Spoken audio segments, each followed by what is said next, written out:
General Waker আত্মীয়তা না দেশ? একদিকে আত্মীয়তা, অন্যদিকে দেশ। এই দুটির মাঝখানে দাঁড়িয়েছিলেন এক সাহসী মানুষ, জেনারেল ওয়াকারুজ্জামান। সময়টা ছিল অস্থির, রাজনৈতিক টালমাটাল পরিস্থিতি। প্রশ্নটা ছিল একটাই, কোনটা বেছে নেবেন জেনারেল ওয়াকার? অনেকে ধরেই নিয়েছিলেন ব্যক্তিগত সম্পর্কই হয়তো বিজয়ী হবে, কিন্তু ইতিহাস সাক্ষী জেনারেল ওয়াকার বেছে নেন দেশকে। তিনি বেছে নেন গণমানুষের অনুভূতি। তিনি শুধু একটি মুহূর্তের সিদ্ধান্ত নেননি, প্রায় ৮ মাস পেরিয়ে যাচ্ছে, তিনি এখনো নিজের অবস্থানে অনড়। তার সাহসী অবস্থান জনগণের মধ্যে আশার আলো জাগিয়েছে।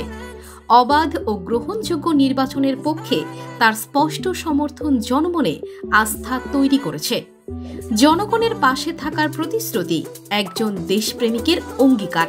এই গল্প লেখা থাকবে প্রজন্ম থেকে প্রজন্মে।